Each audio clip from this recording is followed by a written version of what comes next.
வணக்கம் நண்பர்களே, welcome to நல்லவன் டிவி. அதாவது தொடர்ந்து அந்த அஜித் குமார் அவர்களை பற்றியும் அஜித் குமாருடன் பணிபுரியும் இயக்குனர், இசையமைப்பாளர் முதற்கொண்டு பட தயாரிப்பு நிறுவனம் முதற்கொண்டு எல்லாரையுமே திட்டமிட்டு நெகட்டிவா பேசி அதன் மூலம் பொழைப்பு நடத்தும் இந்த வலைப்பேச்சு, இந்த குரங்குகள் பார்த்தீங்கன்னா இப்ப தொடர்ந்து இந்த விடாமுயற்சி படம் ரிலீஸ் டைம்ல வந்து ரொம்ப கேவலமா அந்த டைரக்டரை பத்தி பேசி வீடியோ போட்டுட்டு வரானுங்க. இந்த பக்கம் என்னன்னா, அந்த பீலா பிஸ்மி இருக்கான்ல, அந்த ஆள் வந்து மகிழ் திருமேனிக்கு வந்து பயம் வந்துருச்சு, இந்த படம் வந்து நல்லா இருக்காது போல, அதனாலதான் இருந்துகிட்டு எல்லாரும் எதிர்பார்ப்போட வந்துடாதீங்க, வழக்கமான அஜித் படம்னு நினைச்சிட்டு வந்துடாதீங்க, இதுல இன்டர்வல் இப்படி இருக்குன்னு நினைச்சிட்டு வந்துடாதீங்க, ஓப்பனிங் சீன் இப்படி இருக்குன்னு நினைச்சிட்டு வந்துடாதீங்க அப்படின்னு வந்து சொல்லிட்டு இருக்கிறாரு. படம் வந்து அப்பதான் ரொம்ப மொக்கையா இருக்கும் அப்படின்னு இந்த நாய் வந்து போய் எல்லா சேனல்லையும் உட்காந்து கூவுன்னு கூவிட்டு இருக்குதுங்க. ஒரு பக்கம் இந்த அந்தனன் இன்னொரு டாக் இருக்கும்ல, அந்த டாக் மங்கி பண்ணி என்ன வேணா வச்சுக்கோங்க, அந்த டாக் வந்து எல்லா சேனல்லையும் உட்காந்துக்கிட்டு இன்னைக்கு ஒரு வீடியோ பார்த்தேன். என்ன பேசியிருக்குதுன்னா, மகிழ் திருமேனி தான் சொல்லிட்டாருல, என்னன்னா ஏற்கனவே அவர் வந்து இன்டர்வியூ கொடுக்கும்போது சொல்லிட்டாரு, இந்த மாதிரி வந்து திட்டமிட்டு வந்து நெகட்டிவ் பரப்புறாங்க அப்படின்னு சொல்லி இந்த நாய்களை வந்து குறிப்பிட்டு சொல்லிட்டாரு. அதனால வந்து மகிழ் திருமேனி மேல ரொம்ப வெறி கொண்டு வந்து எல்லா சேனல்லையும் உட்காந்து வீடியோ போட்டுட்டு இருக்கானுங்க. அந்த வகையில இந்த அரடவுசர் அந்தனை இன்னைக்கு ஒரு வீடியோ போட்டிருக்காரு. என்னன்னு பாத்தீங்கன்னா, மீகாமன் படம் எடுக்கும்போது மகிழ் திருமேனிக்கு அசிஸ்டண்டா வந்து அவரோட தம்பிகளே 3 பேர் இருந்தாங்க. அதுல ஒரு தம்பி வந்து அந்த படத்துல வந்து ஒரு சாங்க்கு வந்து ஒரு நடிகை வந்தாங்க மும்பையில.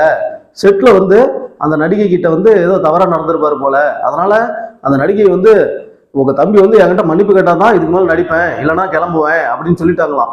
அதனால வந்து மகிழ் திருமேனி வந்து என்ன சொன்னாருன்னா, என் தம்பிலாம் மன்னிப்பு கேட்க மாட்டான் அப்படின்னு சொல்லிட்டாராம். உடனே அந்த தயாரிப்பாளர் வந்து, நீங்க மன்னிப்பு கேட்கலன்னா அந்த நடிகை வந்து டான்ஸ் ஆட மாட்டாங்க, அதனால படப்பிடிப்பே நின்று போயிடும், அதனால பல லட்ச ரூபா லாஸ் ஆகும் அப்படின்னு வந்து அந்த தயாரிப்பாளர் வந்து மகிழ் திருமேனி கிட்ட சொன்னாராம். உடனே மகிழ் திருமேனி வந்துட்டு அந்த மாதிரிலாம் கேட்க முடியாதுங்க அப்படின்னு சொல்லி அந்த செட்ல இருந்து அந்த நடிகை வந்து போயிட்டாங்களாம். அதனால வந்து தயாரிப்பாளருக்கு நஷ்டமா. இவனுங்க எங்கெந்தெல்லாம் என்னென்ன பேசுறானுங்க பாருங்களேன். இப்ப மகிழ் திருமேனிக்கு தம்பி இருக்காங்களா இல்லையா அப்படிங்கிறதே நமக்கு தெரியாது. இன்னொன்னு என்னன்னா, இவனுங்களுக்கே எதுவுமே தெரியாது, சும்மா வந்து ஒரு மனுஷன் மேல வந்து நெகட்டிவிட்டியை பரப்பணும் அப்படின்ட்டு, அது இந்த ரிலீஸ் டைம்ல வந்து என்னென்ன பேசுறானுங்க பாருங்க. டே பிஸ்மி, அந்தனை, இன்னொரு குரங்கு, இந்த 3 குரங்குகளுக்கு சொல்றேன், உப்புலாம் ரேட் ரொம்ப கம்மி தான்டா, அதெல்லாம் கொஞ்சமாவது வாங்கி போட்டு சாப்பிடுங்க. சாப்பிடும் போது நீங்க சோறு தான் சாப்பிட்றதில்ல தெரியுது, மலம் தான் சாப்பிடுறீங்க, அந்த மலத்திலேயாவது கொஞ்சம் உப்பு போட்டு சாப்பிடுங்கடா. ஒரு பாக்கெட்டே 10 ரூபா 20 ரூபா தான்டா இருக்கும். ஏன்னா அதை வாங்குறது கூட உங்களுக்கு துப்பு இல்லை, கொஞ்சம் கூட ரோசம் மானம் எதுவுமே இல்லாம எப்படா அப்படி வந்து திட்டமிட்டு வந்து ஒரு மனுஷனுக்கு எதிராகவும் இன்னொரு பக்கம் சொம்படிச்சுக்கிட்டு வாழ்றீங்க.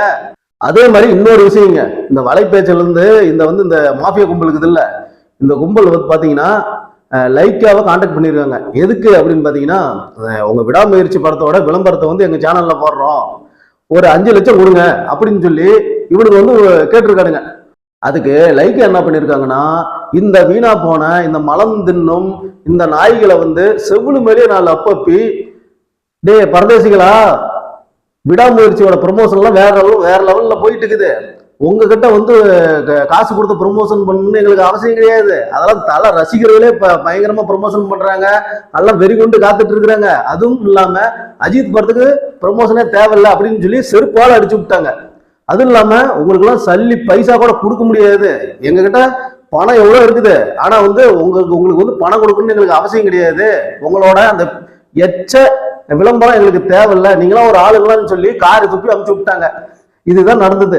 இதனால பாத்தீங்கன்னா, ஒரு பக்கம் மகிழ் திருமேனி ஒரு பக்கம் வந்து இவனுங்களை பிறந்து விட்டாரு, இன்னொரு பக்கம் பாத்தீங்கன்னா லைக்கா நிறுவனம் காரியத்தை பிரிச்சு இவனுங்க போய் பிச்சை எடுத்திருக்கானுங்க. அதுக்கு வந்து செருப்பால் அடி வாங்கிட்டு வந்துட்டு இங்க வந்து சேனல்ல உட்காந்துக்கிட்டு படத்தை பத்தியும் இயக்குனர் பத்தியும் தயாரிப்பு நிறுவனத்தை பத்தியும் பயங்கரமா போட்டு பொய்யா வந்து புழுகுன்னு புழுகிட்டு இருக்கிறானுங்க. தயவு செஞ்சு படம் ரிலீஸ் ஆகிற சமயத்துல கீதை எங்கனாச்சும் போயிட்டு அஜித் ரசிகர்கிட்ட சிக்கிறாதீங்களா, செருப்பால் அடிப்பாங்க. செருப்பால் அடிக்கிறது மட்டும் இல்லாம உங்களுக்கு எல்லாம் என்ன ஆகுமே தெரியல, நான் இதெல்லாம் சொல்லக்கூடாது, நீங்க போய் வாங்கிட்டு வாங்க. நீங்க எனக்கு நான் என்ன நினைக்கிறேன்னா, எங்கேயாவது நீங்க அஜித் பாசுகிட்ட சிக்கணும், உங்களை வச்சு செய்யணும், ஆனா நடக்கத்தான் போகுது. நீ ஒரு பக்கம் சொம்படி காசு வாங்கிட்டு ஒரு நடிகரை வந்து number one number one number one, அதுக்கு மேல ஏதோ நம்பர் இருந்தா அதை கூட சேர்த்து சொல்லு, நாங்க வேணாங்கல்ல. நீ இந்த பக்கம் ஏன் வர? அந்த லைனை கிராஸ் பண்ணி இந்த பக்கம் வந்து அஜித் சாருக்கு எதிராக தொடர்ந்து நீங்க பல வருஷமா இப்படிதான் பண்ணிட்டு இருக்கிறீங்க. பரதேசி பசங்களா, படம் ரிலீஸ் ஆகட்டும், படத்தோட வெற்றியை பார்த்து நீங்களாம் வந்து கதறி சாவுங்க. அஜித் சார் மட்டும் இல்ல, அஜித் சாரு, ரஜினி சாரு, இவங்க ரெண்டு பேரையுமே தொடர்ந்து இந்த மாதிரி இந்த நாய்ங்க வந்து பண்ணிட்டு இருக்கிறானுங்க. நீ விஜய் சாருக்கு இவ்வளவு வேணா சொம்படிச்சிக்கோ, என்ன வேணா பண்ணிக்கோ, ஏன்னா அங்க காசு வாங்குற காசுக்கு நீ வந்து உண்மையா இருக்கணும்ல, அதை வேணா கரெக்டா பண்றீங்க. வாங்குற காசு, கோல்டு காயின், இதுக்கெல்லாம் வந்து உண்மையா இருக்கணும், அதை சரியா பண்றீங்க. நீங்க அந்த பக்கம் காசு வாங்கிட்டு என்ன வேணா சொல்லுங்க, எப்படி வேணா சூப்பரா புகழ்ந்து பேசுங்க. இந்த வீணா போன கோட் படத்தை கூட வந்து பயங்கரமா இருக்குதுங்க, செம்மையா இருக்குதுங்க, அப்படி இப்படின்னு அடிச்சு விட்டாளுங்க தான் நீங்க என்ன வேணா சொல்லிட்டு போங்க. ஆனா வந்து இங்க வந்து அஜித் சாரை பத்தி தப்பா பேசி ஏன் வந்து அஜித் ரசிகர்கள்கிட்ட வந்து வாங்கிக்கிட்டு இருக்கிறீங்க. ஆனா எவ்வளவு சொன்னாலுமே அந்த நீங்க போற வீடியோலயே உங்களோட கமெண்ட் பாக்ஸ் எல்லாம் போய் பாருங்கடா, அதை படிக்க முடியல. அதை கூட எடுத்து கூட நான் வந்து சொல்லலாம்னு பார்த்தேன், ஆனா வந்து அதை படிக்க முடியல, அந்த அளவுக்கு கெட்ட வார்த்தை பேசுறாங்க. நீங்க வந்து சொல்றீங்க இந்த படத்தை பார்த்துட்டு மகிழ் திருமேனிய கெட்ட வார்த்தையில் திட்டுவாங்க அப்படின்னு. மீண்டும் சொல்றேன், உப்பு வந்து ரேட்டு கம்மி தான், 10 ரூபாய் 20 ரூபாய் தான் இருக்கும். தயவு செஞ்சு நீங்க சாப்பிட்ற அந்த மலத்துல கலந்து சாப்பிட்டு தொலைங்க. கருமாந்திரம் எப்படா அப்படி வந்து பொழைக்கிறீங்க? இந்த மாதிரி எச்ச பொழைப்புக்கெல்லாம் நீங்களாம் இந்த பூமிக்கே பாரமா இருக்கிறதே வேஸ்டா. டே சாமி, முதல்ல வந்து 3 பேர் சேர்ந்து மலத்துல விஷத்தை கலந்து சாப்பிட்டு சீக்கிரம் சாவுங்கடா. விடாமுயற்சி படம் விஸ்வரூப வெற்றி அடையும் அப்படிங்கிறது உலகத்துக்கே தெரிஞ்சு போச்சு. ஏன்னா புக்கிங்லாம் அந்த லெவல்ல போயிட்டு இருக்குது. இந்த படம் ரிலீஸ் ஆனதுக்கு அப்புறம் படம் எப்படி இருந்தாலும் சரி, அதை நாங்க கொண்டாட தான் போறோம். இன்னொன்னு என்னன்னா, இந்த படம் ரிலீஸ் ஆனதுக்கு அப்புறம் இந்த படம் அப்படி இல்லை இப்படி இல்லை சுமாரா தான் இருக்குது, வசூல் வந்து ரொம்ப கம்மி அப்படி இப்படின்னு சொல்லி நீங்களாம் உருட்ட தான் போறீங்க. சரி, எப்படியே சாவுங்க. ஆனா ரிலீஸ் டைம்ல அஜித் ஃபேன்ஸ் கிட்ட சிக்கிறாதீங்க, சின்ன பண்ண ஆயிருவீங்க. சரி நண்பர்களே, இந்த வீடியோ உங்களுக்கு பிடிச்சிருந்த வீடியோ லைக் பண்ணுங்க, ஷேர் பண்ணுங்க. நன்றி, வணக்கம்.